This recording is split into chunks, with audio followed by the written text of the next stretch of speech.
Muy bien, y cambiamos ahora y hablamos de la situación que se vive en diferentes lugares del mundo. Lo habíamos mencionado anteriormente. Alemania, ¿no? Que lamentablemente sigue batiendo récords en cuanto a la cantidad de contagios. Hay que decir que tienen una tasa de mortalidad que es baja, pero lamentablemente, a ver, en los últimos días son 30.000 los casos en una Europa que sufre su segundo, y algunos hablan también del tercer brote. Una premier, una responsable como Angela Merkel del país, que le pide encarecidamente a la población que se cuide, que tome conciencia de lo que está pasando. Y estos datos, ¿no? Si uno compara por la cantidad de contagiados, la cantidad de fallecidos No. es menor a lo que Sí, se pero ve en igual. otros países, pero igual es enorme. 28.852 fallecidos con casi 1,5 millones de infectados. La realidad es que ya ha pedido a la ciudadanía que se prepare, dijo Angela Merkel, que se prepare la ciudadanía para que en los meses de enero, también de febrero y hasta marzo sigan subiendo y que por ahí iban a ser todavía más restricciones.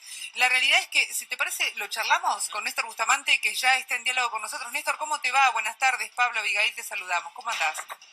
Hola, ¿qué tal? Un gusto charlar con ustedes y con la audiencia. Bueno, Néstor, queríamos saber esta situación, porque Angela Merkel, lo que nos llega a la Argentina es que habría dicho, prepárense porque los casos siguen subiendo, vamos a aplicar más restricciones. ¿Cómo lo están viviendo ustedes, además? Sí, por parte de la población la aceptación de lo que es la comunicación de Angela Merkel es muy fuerte. De hecho, hay muchas encuestas distribuidas. Hay un 14% de gente que corresponde a los negacionistas, gente que o son antivacunas o están aliados con la extrema derecha alemana, los neonazis, los herederos de los nazis de los 40. Así que ese es un porcentaje bastante pequeño, son los que siguen haciendo manifestaciones, que se reúnen, que algunas veces son reprimidos con camiones hidrantes, incluso en el invierno, pero no son un número significativo. La mayoría de la población simplemente hace caso a lo que es creo que uno de los mejores oradores y uno de los mejores políticos que se ha conocido, que es la forma en la que Angela Merkel se comunica, que tiene que ver con datos. Recordemos que es una ex científica, ¿no? Estudió física y química a nivel universitario y a nivel académico. Entonces, Claro, se comunica con datos y, como ustedes bien conocen, en el principio de esta pandemia hizo una exhortación que fue más allá de los datos, diciéndole a toda la población alemana: esto va a ser un desafío tal vez tan grande como la Segunda Guerra Mundial Ahora, o la reunificación alemana. Y ahora la semana pasada dijo: esto va a ser muy fuerte, tenemos que empezar a cuidar la vida de nuestros mayores, así que vamos a tener unas navidades distintas. Había ahora, esperanzas de que las restricciones se relajaran un poco durante Navidad, pero por los números que acaban de comentar, eso no va a pasar, las restricciones van a seguir en todo caso aumentando, a menos que tengamos una bajada de los índices. Sí, por favor. Néstor, ¿y es cierto que es la parte más difícil, la más dura por la que están transitando desde el momento de la aparición de la pandemia? En realidad es muy difícil de analizar. Lo que se puede saber son a nivel de los datos concretos, ¿no? El pico que teníamos a principios de abril era de un pico de 6.200 casos de infecciones diarias, que empezó a bajar desde entonces, hasta que llegamos a tener 0 casos alrededor de agosto, en pleno verano. Ahora tenemos 31.553 casos registrados hoy, la segunda vez que superamos los 30.000. Esto quiere decir 5 veces más, ¿no? Estamos en un impacto en la segunda ola de 5 veces el impacto sufrido durante la primera ola.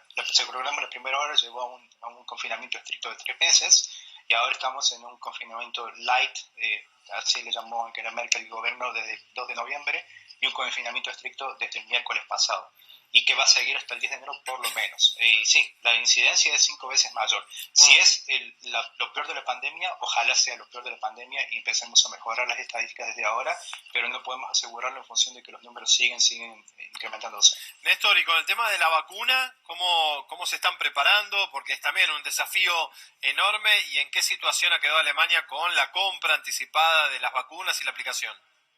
Sí, eso se ha hecho muchísimos avances. Hay algunos avances criticados que son, por ejemplo, se sabe que el lunes se va a aprobar la vacuna por parte de lo que es la Agencia Europea de Medicinas. Recordemos que Europa todavía está unificada con respecto a lo que es, no tenemos la FDA o la Administración de Alimentos, Drogas y Medicamentos como tiene Estados Unidos, Claro. sino que tenemos una organización a nivel de Europa, y ya han puesto presión en los gobiernos para que esa aprobación sea antes. Se esperaba una aprobación para el 29 de diciembre, pero la aprobación se ha movido para el lunes, el 21 de diciembre, y la aplicación de vacunas ya empezó. Los centros para aplicación de vacunas ya están listos desde hace 2 semanas en Alemania y van a empezar con la vacunación el 27 de diciembre. De hecho, hubo mucha controversia porque se planteó un orden de prioridades para la vacunación que era que se denomina prioridad altísima, la gente de más de 80 años y los trabajadores de terapia intensiva.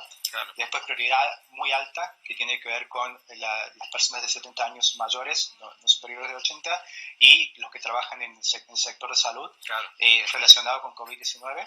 Y después los mayores de 60 y los policías, los bomberos, la gente que trabaja en los supermercados, los políticos. Claro, el tema es que esto puso el grito en el cielo con lo que es el Consejo de Ética de Alemania, con la oposición del gobierno, porque ellos dicen que no quieren, los políticos no quieren quedar últimos, los policías y los bomberos no quieren quedar últimos, hacen esta prioridad alta, todavía sigue siendo el tercer orden después de lo que son los mayores de edad y los trabajadores de terapia intensiva. ¿Y qué vacuna es la que está picando en punta primero?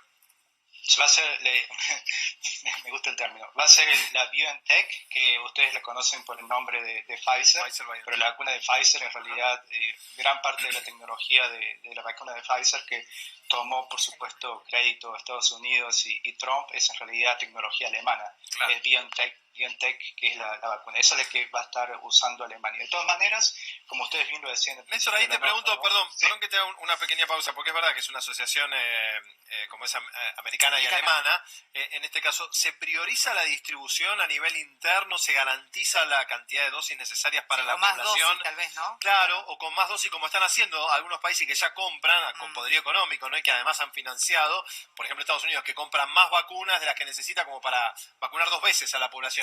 En el caso de Alemania, ¿se están haciendo también este tipo de negociaciones, entendiendo que además el laboratorio es local? Claro, así es, se están haciendo, de hecho ya se han comprado 30 millones de dosis, lo cual no es suficiente. Recordemos que hacen falta 160 millones de dosis en Alemania porque todas las vacunas que se han aprobado hasta ahora requieren 2 dosis, ¿no? Una primera dosis y una segunda para garantizar la inmunización. Así que tienen que tener por lo menos 160 millones de vacunas, se han comprado 30 millones y tiene que ver, ¿por qué no se compran 160 millones de una? Tiene que ver con el mantenimiento de las vacunas. Recuerden que tiene que mantener a menos 60 grados centígrados. Entonces, ese tipo de limitaciones que algo que es importante analizar, ¿no?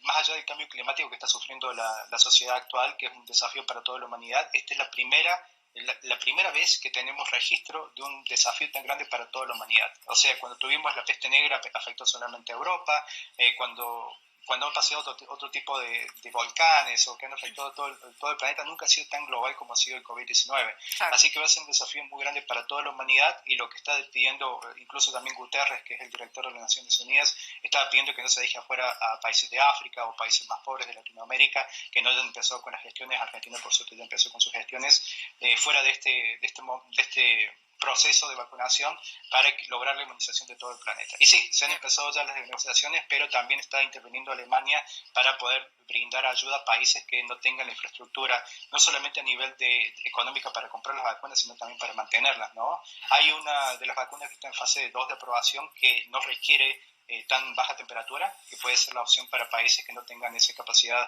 de almacenamiento en frío, pero todavía está en fase 2, hay que esperar hasta la fase 3 para que esté totalmente probada. Claro, tal cual. Néstor, gracias por este contacto con C5N.